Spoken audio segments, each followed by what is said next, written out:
Hello, Madridistas. Today we join to discuss the game against Getafe at the weekend. It's another Madrid derby, albeit a smaller Madrid derby. But as you know how the saying goes, a derby is a derby.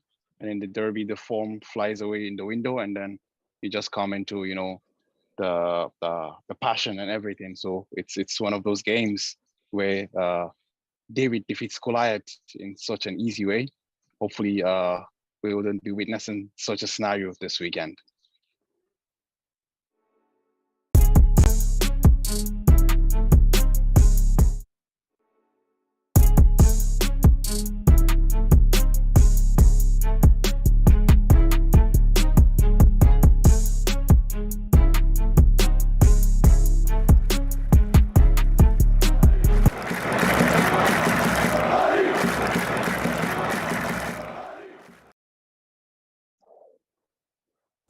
And we're back. How are you guys doing? Hello, hello. It's been a good, I think I can say afternoon for me, like evening for me. How did you all enjoy the weekend game? It's pretty fun actually. A lot of chances. A bit frustrating, but you know, definitely fun. Indeed, yes, definitely. Yeah, it was a garbage game to be honest. Like it was something else. Classic Farouk with his classic opinion. I love this, and I'm so glad to be back. Yeah, I mean, nothing can top the cactus, right? I mean, the cac. I don't know if Jacob is aware of the Oh yeah, cactus, yeah. Is my friends. Everyone is aware.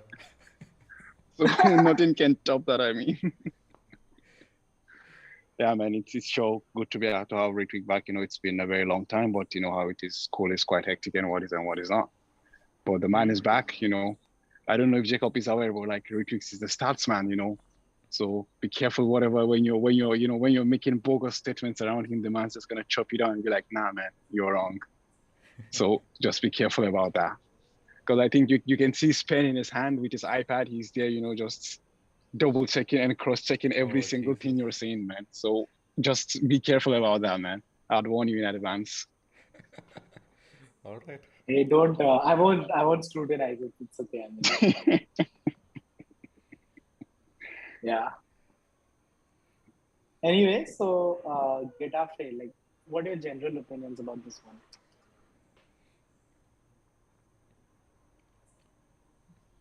Farooq, okay. uh, okay, so what I would say is this, if you guys could remember, like in 2019 under Jorge Bordalas, Getafe played Mm-hmm. Ajax in the Europa League in the Yeah. round of 32, I think. And like the ball was in the pitch for a total of, I think, was it 42 minutes or 43 minutes? I can't remember the number of time exactly. And since then, like my mind, I've just talked to Getafe as, like a version two of Simeone's team.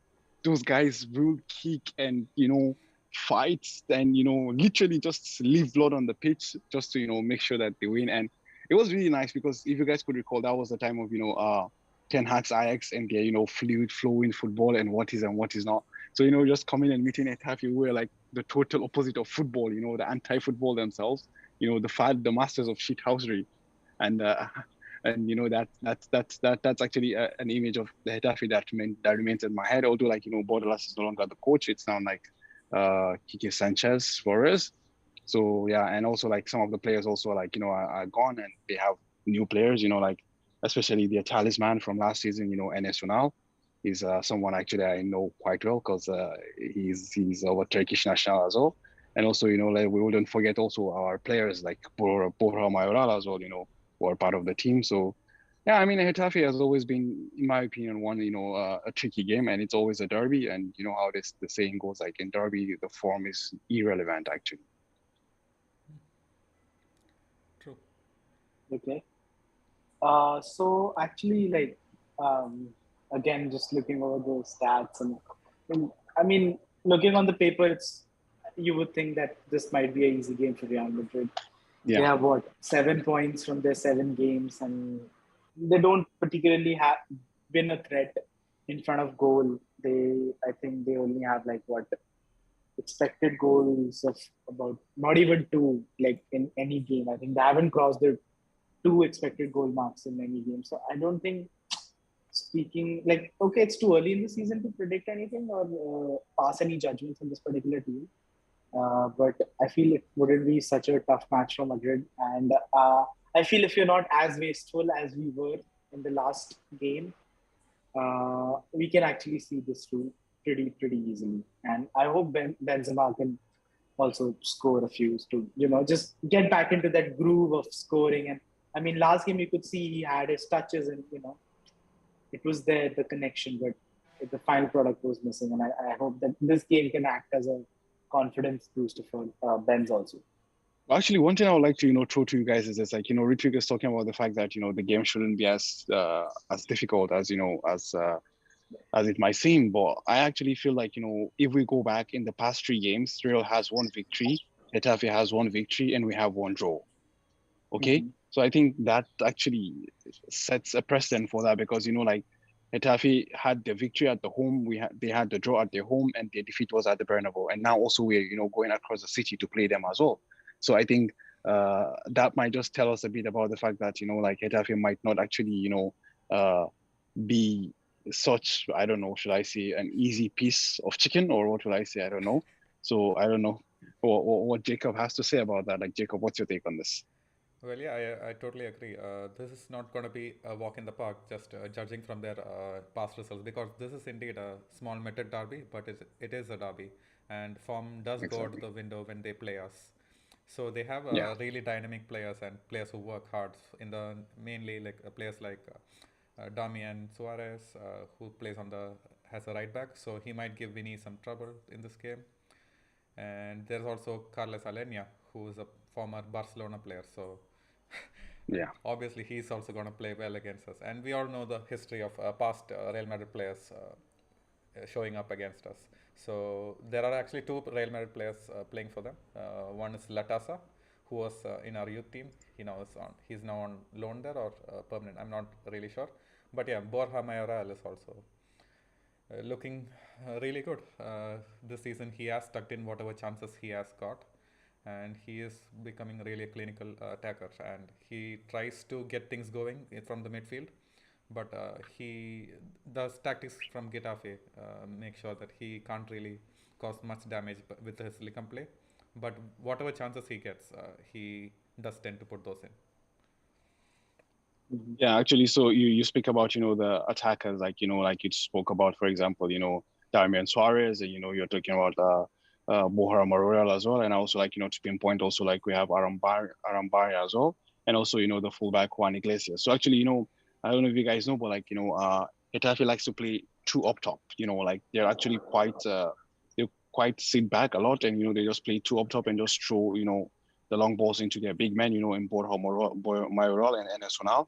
So actually, I was gonna, post this to you guys. How do you think, because yesterday we had a very interesting discussion. I'll just pose this question to Richard. We had a very interesting discussion about centre back pairings and, conceding unnecessary goals. So now we're gonna come up against two very physical, and although they're physical, they're also very mobile strikers. In Borja Mayoral and Enes Ronal. And the point is, we know Mayoral because he's in-house. And Enes Ronal, if I'm not wrong, actually had around 13 to 15 Liga goals last season. So that's quite a huge number of return as well. So how do you think our centre backs are gonna cope against, this physical attackers? So I think it's been a problem. I think, in fact, during a particular podcast, we discussed the same issue. I don't think the team was same, but Suned mentioned, he actually posed a question as how are the stats for our centre backs when it comes to aerial duels, and I pulled up the stats, and for David Alaba, it was pretty abysmal. Like, he was the worst of the lot, and even as you check for our other defenders, it's not particularly great. Like, it's decent, but I wouldn't like bet my life on it, sort of thing. And for David, Alaba was like a particular sore spot in that. Like, if I remember correctly, he was in the bottom 5 percentile of all the defenders of for aerial duels. So I mean, it is a real threat, and you know, I think that will be a clear strategy, I believe. Long balls, as you mentioned, and I think Ancelotti will have to come up with a way to solve that. And I think Chouameni could play a role in that, maybe. Uh, Maybe when I'm not sure if they'll sit back a lot or they'll try to go all out. I mean, it'll help us if they don't sit back, but it'll be really interesting to see what sort of tactical approach Getafe uses. It's not Bordalas' team anymore, so they won't play Yeah. the leg biting football anymore. Hopefully, but I am excited to see what sort of new tactics this team has, and I really hope they don't put a low block against us. I mean, that's just not a fun game. I can just see in the post-match analysis with us discussing what a boring shit show of a game. I mean, this opponent team has no spine and stuff like that. So, yeah, on that aerial duel thing, I think that's one major thing that Ancelotti will look out. But other than that, I think if Freddy starts and if the team is slightly different from what we started against Osasuna, I think we have a good chance of countering any attack that comes from the Getafe side. Actually, speaking of this, that's the thing, like, it's become a trend. Like, we literally just talk about, when we talk about opposition physical strikers, we just automatically go to aerial drills and what is not, and as Richard also is rightly pointing out, like, like even months and weeks, even into the start of the season, before the start of the season, there's something that we had discussed over and over again. So, Jacob, what's going to be your take, about, like, we're talking about the physicality of this attackers, against our defenders, and we have a very, very physical defender we got on a free transfer from Chelsea last summer, but he's not a starter. And last night we were discussing about, displacing the Champions League winning centre backs and what is not. For this game particularly, what will be your centre back pairing? Yeah, I'm not gonna change my answer from Ancelotti's lineup actually. So I'm gonna go with Alaba and maybe one of Militao or Rudiger, depending on who needs more of a rest. Um, but I feel like Alaba should start this game because he helps so much in the ball progression. And in case, Yeah. which will probably be the case, is that they will set up in a low block. So in that case, we need Alaba's ball progression to hurt them. So I'm just gonna counter your point with this. The thing is this, I don't know what I've seen, like, David Alaba, he's a really good, footballer as well, a very technically gifted footballer. But one thing is this, we're going to come up against two strikers. These guys play a 5-3-2 attack, formation, sorry. We're going to come up against two attackers. But one thing actually with David Alaba is that David Alaba actually tends to neglect his positioning.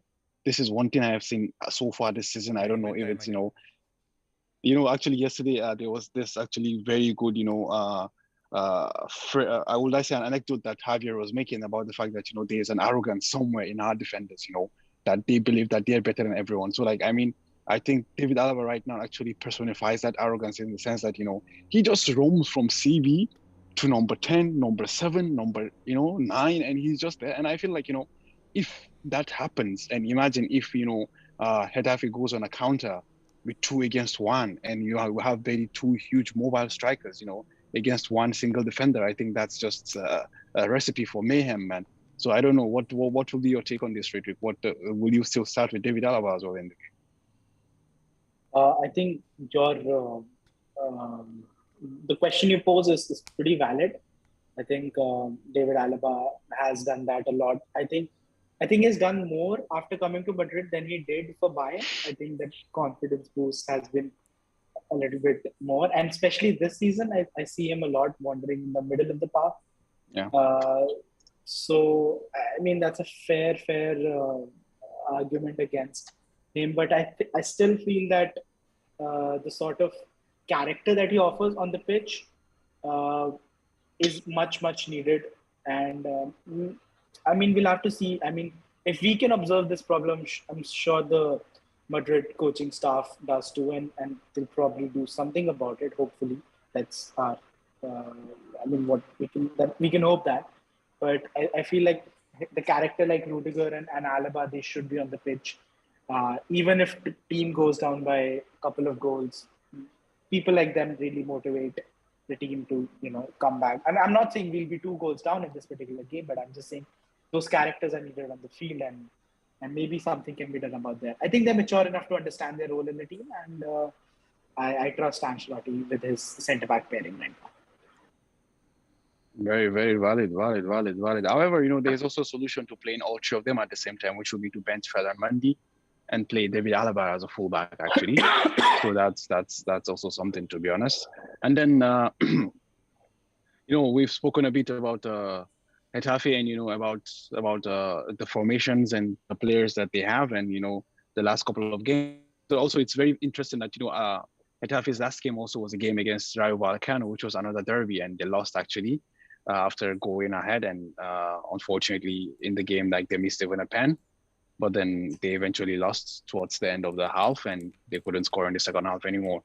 So we've seen our team, there's this one thing we've seen across the last two games is this, like, in the middle of the park, without Luka Modric, there's this lack of vision, I would say, this lack of, creativity that's there, to be honest, although Toni Kroos has had, himself quite a couple of games, which are very decent, in my opinion, not bad games. But, that creativity, that spark that Luka Modric brings is just something different. Would you guys be looking forward to seeing Modric start this weekend, or just, similar cruise control, protect him for the Grand Clasico at the weekend, or rather next weekend, I would say? Yep. Jacob, take it away. Yeah. First of all, Getafe lost against Valladolid. The Rayo Vallecano game is after our game. Vallecano. Yeah. Yeah. Okay. Sorry, I meant Vallecano. Yeah, I meant it a Madrid derby against Vallecano. Sorry, my bad. Okay. Yeah. And to your other point, I feel like giving Modric. I mean, Modric can run it. I feel like he could have even started the whole Champions League game, and he wouldn't have been tired. He would have performed exactly as how he's been performing this season.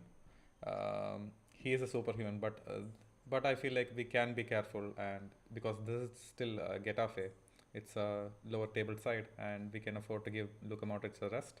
But the question is, who will start in place of him?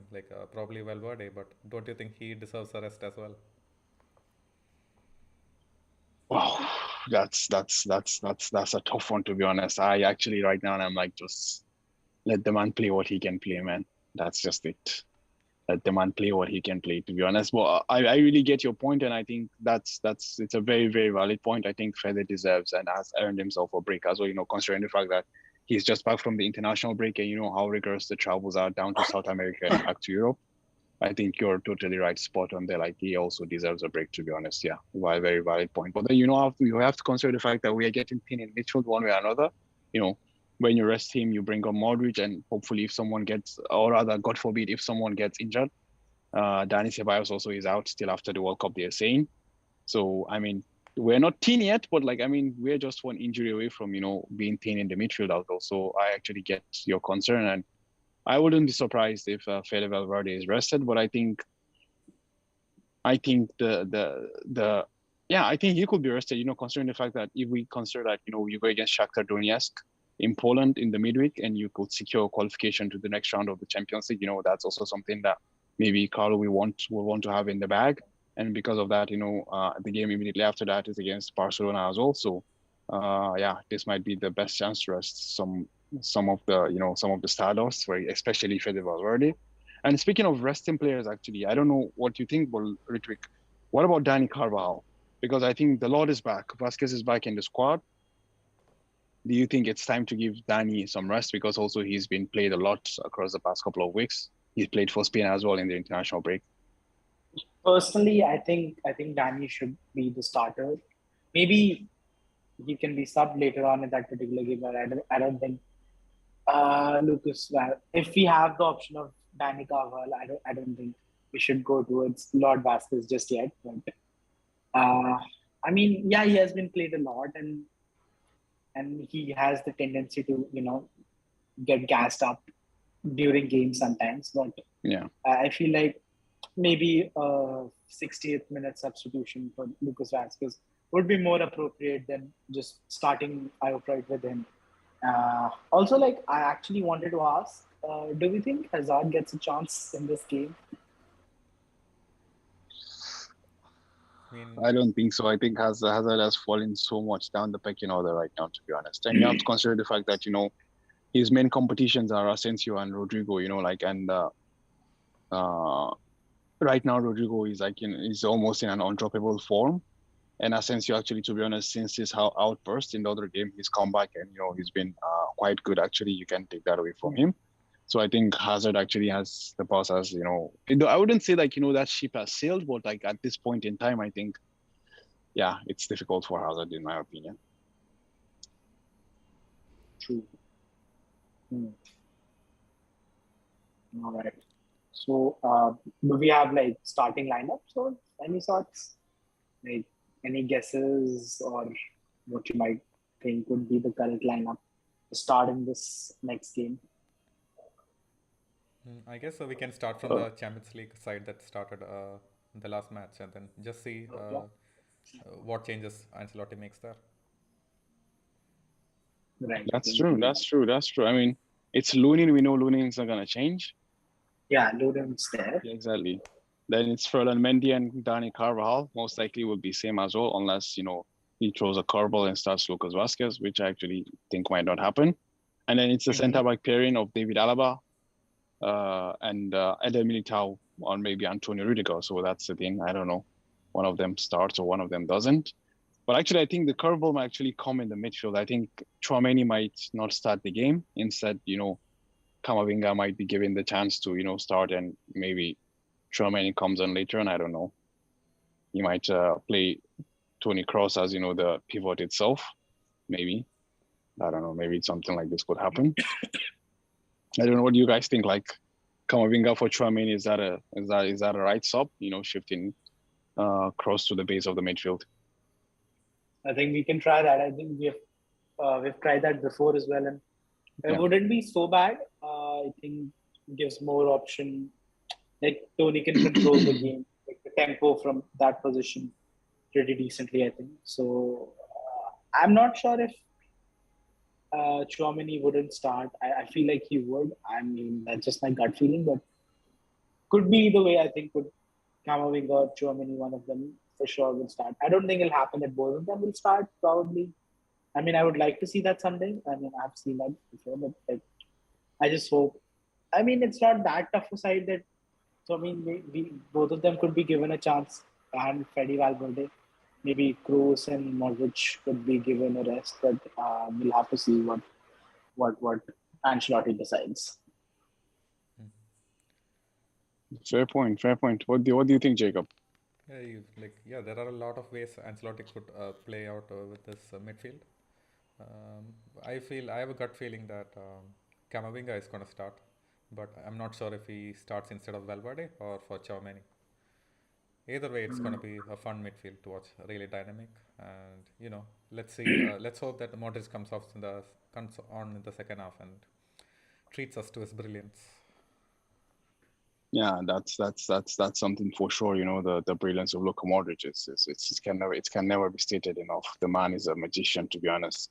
And you speak of dynamism. Like, to be honest, the midfield. I mean, imagine if we start with the midfield of Tchouaméni, Camavinga, and Fede Valverde. Just automatically resting all the veterans. I mean, that would be a midfield that's so full of energy. Well, I don't know. I can see Jacob shaking his head, so I'll just let him, give his comment on that, and let's see how it goes from there. Yeah, like it's almost too much energy and not enough thinking. So yeah, we don't want our midfield to run around like headless chickens. And I feel like Toni Kroos or Modric can come in and then calm those youngsters down. That's a very valid point, to be honest. That's something quite valid. I would also share that sentiment, to be honest. So yeah, I think we just one young midfielder away from having a complete quartet of perfect combination. Like if we could find that how would I say, that creative midfielder, that creative young midfielder, to complement the qualities of both or rather of all of Tchouaméni, Camavinga, and Fede. Like, I mean, that would be quite the quartet, to be honest, and we will be set for the next 10 years. But yeah, we're not at that point yet, so we still need the Grandpa Modric or Grandpa Kroos to keep up with the guys. So yeah, we discussed the midfield. What about the attack? We have Vini and Benz, like they're just showing starters, and then we have Rodrigo there. So what do you guys think? Rodrigo, Asensio, Fede as a winger for an extra midfielder there. What's your take?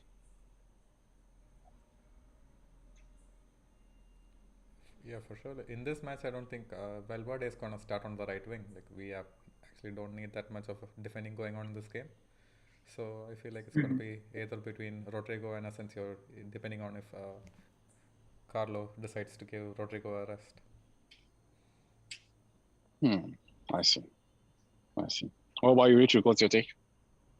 I think that's pretty much it. I think they actually, if he wants to give Rodrigo rest, that's the only reason why you would play Asensio instead of Rodrigo. But personally, I would really like to see Rodrigo play on the right wing and not Asensio. I see. Yeah, I mean that's the thing. Like as you guys rightly pointed out, towards the beginning of the show as well. Like we want Karim Benzema to be back in the goals as well. To be honest, like for me personally, like I wasn't much disappointed with his performance against Shakhtar Donetsk because he was getting into good positions. He was creating good chances. He was linking up play, one-touch passes. He was just doing what Benzema does. So for me, just without the goals. So for me personally, I'm not actually too worried about it. I'm actually quite okay because I know that's the thing. Like he's gonna play himself back into form. He's gonna play himself back into the goals. So I hope the sooner the better. Actually, to be honest. So hopefully we can see how it goes. I don't know. Do you guys have news on Rodrigo? Like yesterday, he had a ice pack on his shin after the game. Any news, Jacob or Rodrigo? No, I didn't see Nothing anything. that I wasn't came even aware of the across. ice pack Yeah. thing. Oh no! During the game, actually, he had an ice pack on. Yeah. Sorry, not during the game. After the game, when he was subbed, I could see the broadcast I was watching showed actually him having an ice pack, wrapped around his shin. Yep. So I was thinking maybe, I don't know, because I think the games are coming thick and fast. Right. You play Wednesday and then you're playing Saturday as well. So maybe this might be the time, to give Rodrigo a rest. And, given that the World Cup is coming soon, so you don't want to burn him up and then he goes to the World Cup and he comes back in shambles. So we need to consider that as well. So maybe it's a time, for Carlo to turn around and look at, other players as well.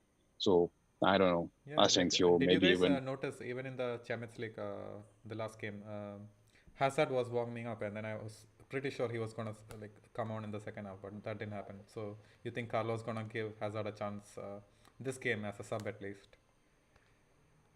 I feel like that will happen. I think Hazard will get a chance to come on later on in the game for maybe Vinny or Benzema. I'm not sure, either of the two. I think mostly Vinny, but I think that will happen. And I think about that ice pack thing, even I noticed, but I did try to check up on our subreddit, but I couldn't find anything. I think it's not something. I mean, it maybe just for the recovery after, after his post match recovery or some sort of ritual like that. But I don't think it's something to worry. I think Rodrigo is pretty cool. Let's not jinx it. Yeah, I mean, hopefully, to be honest, I hope that's just the case, because that's the thing, these are very young players, and as we just talked about Fede as well, they travel to South America for the, internationals, and they're back again in Europe, and that's, just traveling alone, it takes a lot of, effort, to be honest. So I do hope it's nothing serious, yeah. So let's see how it goes, but it might be time also to try out other players, like Marco Asensio, like his maybe it's time to give him a chance to see how he runs. I don't know if for the first 45, 50 minutes. And after you can bring on Rodrigo again, to see how it goes. I don't know, maybe when Eden Hazard as well, it's maybe he hasn't earned that chance again. But I mean, you never can tell, to be honest, because the players need time to play, and then they play themselves into form or something like that. I don't know. Anyways, let me just pose this to you guys. Do you guys think it's done and dusted for Hazard under Carlo Ancelotti, or what do you think? So I've tried defending him on this pod before, but it did not work. And I think you lose your patience with the player after a certain time, and I think my patience. I'm done with that player. I don't think he. Sometimes I actually forget that he plays for Madrid. I'm not gonna lie. When you see him warming up during the games, it's like, oh yeah, right, yeah, he's out. But to be fair, we'll be just as good of a team without him.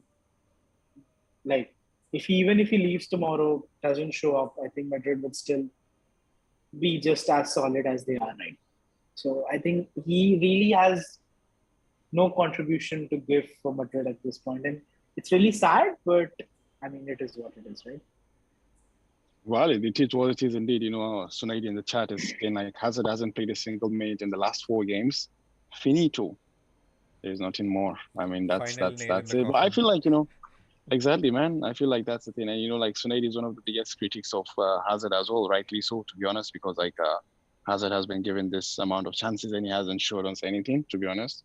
So no matter how good of a sportsman or of a teammate he is, he has been, he is someone who commands a lot of wages, someone who, had a lot of expectations with him when he came to the club. So to be honest, like he doesn't deserve, any more of our sympathies, to be honest, because he just hasn't lived up to the hype.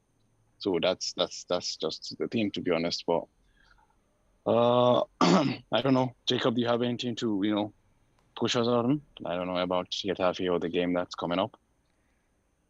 No, I think we covered everything. Let's head on to the predictions. All right then. All right. Let's go. Let me make a bold prediction this time around and say we're gonna keep a clean sheet. That's my prediction. I'm not actually gonna give a scoreline. I'm just gonna make a bold prediction of we're gonna keep a clean sheet. All right. Oh, want me to go next? I'm